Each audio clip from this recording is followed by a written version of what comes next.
दुसरा मुद्दा काय आहे? आहार. जसा आहार तुम्ही घ्याल तसं तुमचं मन होईल. तुमचा आहार सध्या कसा चाललेला आहे तुम्हाला इथला तरी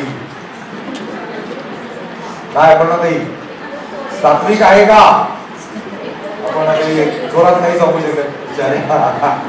पण काल आम्ही बसलो होतो दुपारी बरं का, ते जे आहेत ना स्वयंपाकी दादा, त्याची जरा मी उलट तपासणी घेतलेली आहे.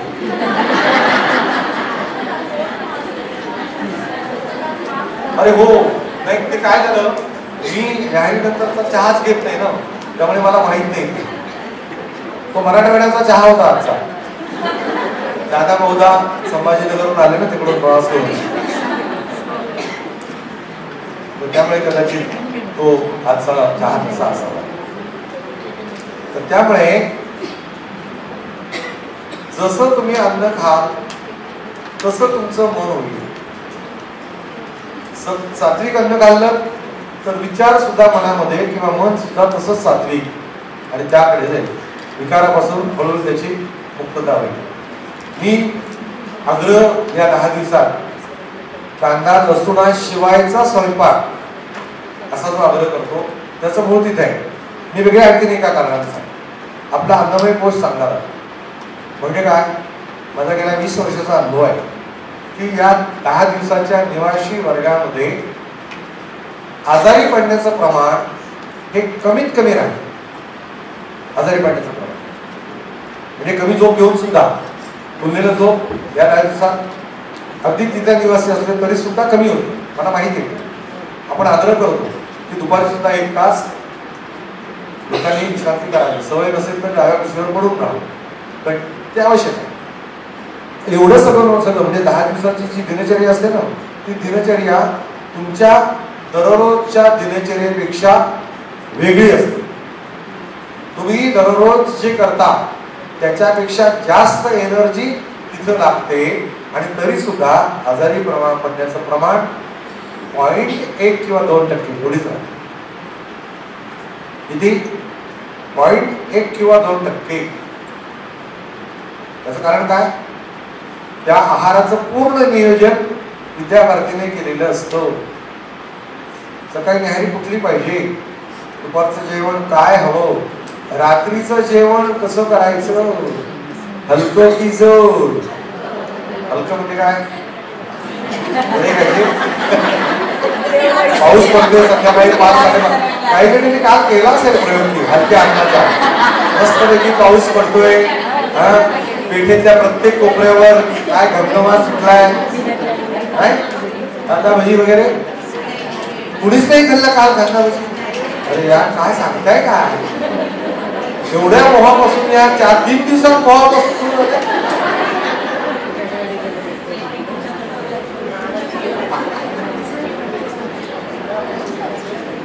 तर त्यामुळे अन्नमय कोश हा नीट राहण्यासाठी सात्विक आहाराची गरज आहे. तसंच आपलं मन सात्विक होण्यासाठी सुद्धा सात्विक आहाराची गरज आहे.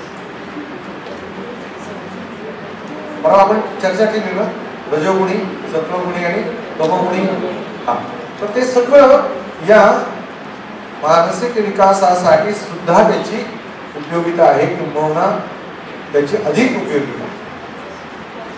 आपल्याकडे आता पुढे 4 महिने चातुर्मास ही संकल्पना माहिती आहे तुम्हाला सगळ्यांना. उपास तपास जास्त असतात, कारण का वातावरण बदललेलं आहे. उन्हाळा संपून हिवाळा सुरू आहे, पावसाळा सुरू झालेला आहे. या पार्श्वभूमीवर हवामान बदलल्यामुळे जे अन्न खाल्लं पाहिजे तेच अन्न जे शरीराला उपयोगी आहे. पण शरीरातही बदल झालेले आहे, वातावरण बदल झाले, स्वाभाविकपणे शरीरात बदल झाले. त्यामुळे अन्न कुठलं खायचं? हलकं अन्न म्हणजे काय? रात्रीचा आहार कसा असला पाहिजे आपल्याला काही जणांना माहित असेल. सकाळचा आहार कसा पाहिजे? युवराजासारखा. दुपारचा आहार कसा पाहिजे? राजासारखा. आणि रात्रीचा आहार कसा पाहिजे? विकारायला मिळतच नाही काही. याचा अर्थ काय? जेवायचंच नाही. बघा तुम्ही हा प्रयोग करून, मी गेली कित्येक वर्ष 99 सालापासून हा मी प्रयोग करतो. पावसाळा सुरू झाला की रात्रीचं जेवण बंद.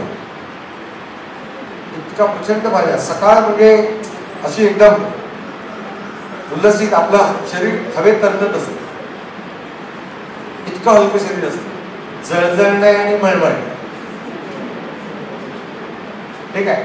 तर त्यामुळे, आणि तुम्हाला आणखीन एक, मला गेल्या 4 वर्षात तो फायदा लक्षात आला. काय माहितीये का, रात्रीचं जेवलं नाही ना की लवकर झोपता येतं.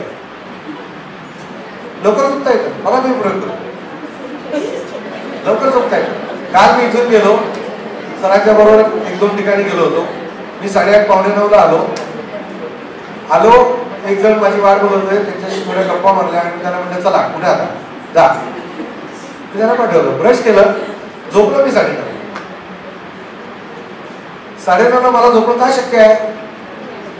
तुम्ही तर तुमच्या घरात जेवतात, मी एका घरी दररोज जेवत नाही.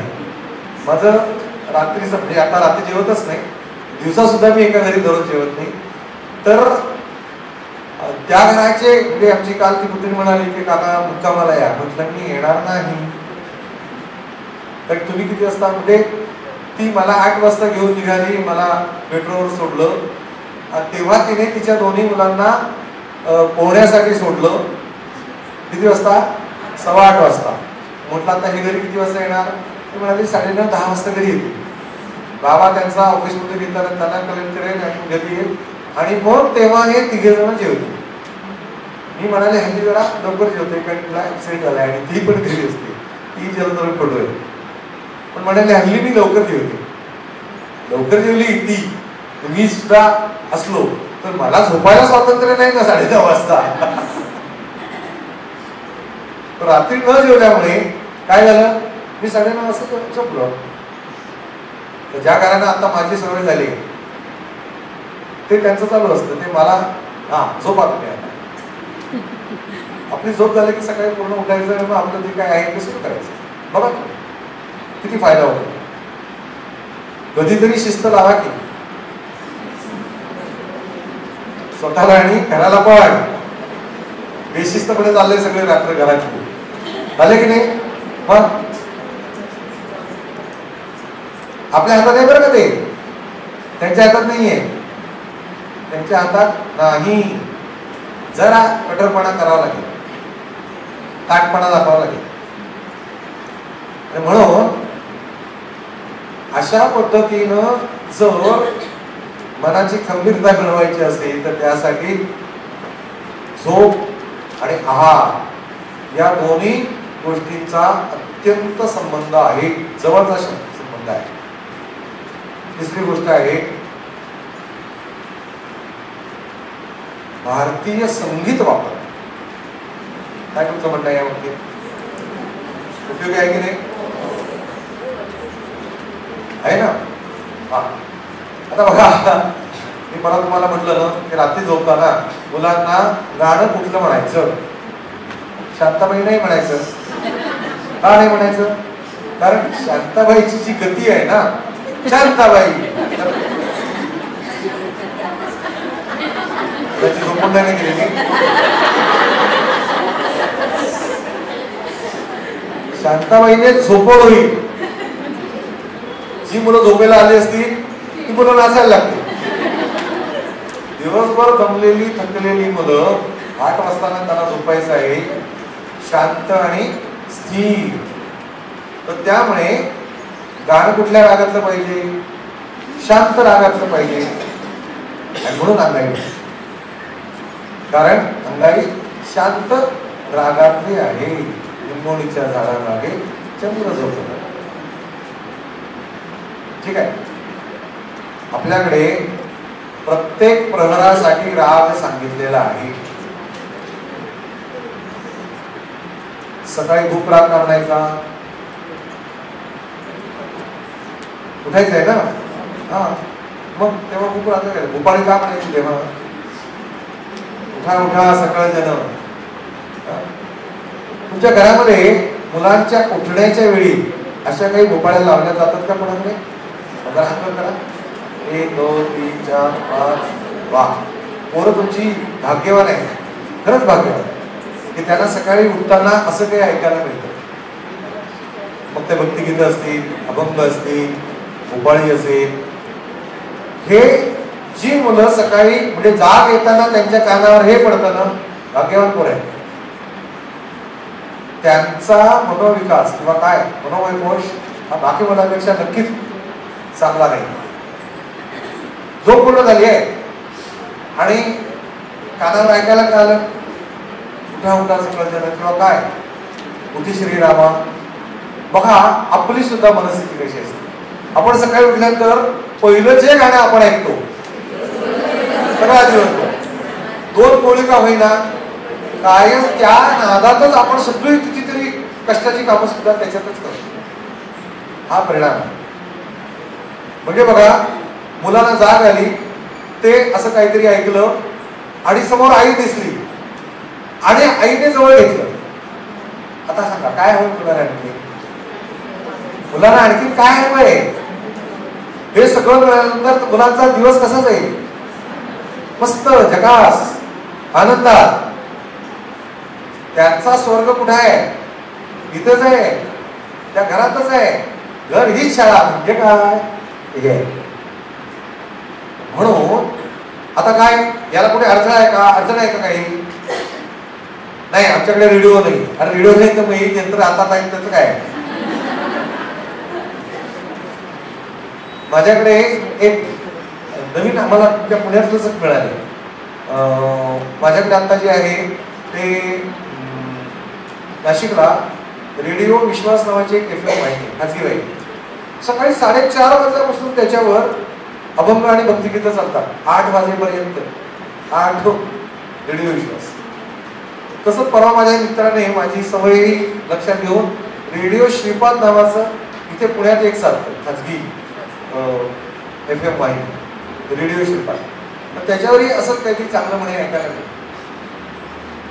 ते नाही मिळालं. आता आपल्या याच्यामध्ये अगदी आपण काय युट्यूबवर गेलो तर कितीतरी म्हणजे राम रक्षेपासून सगळं काही, हनुमान चालीसापासून सगळं काही आहे.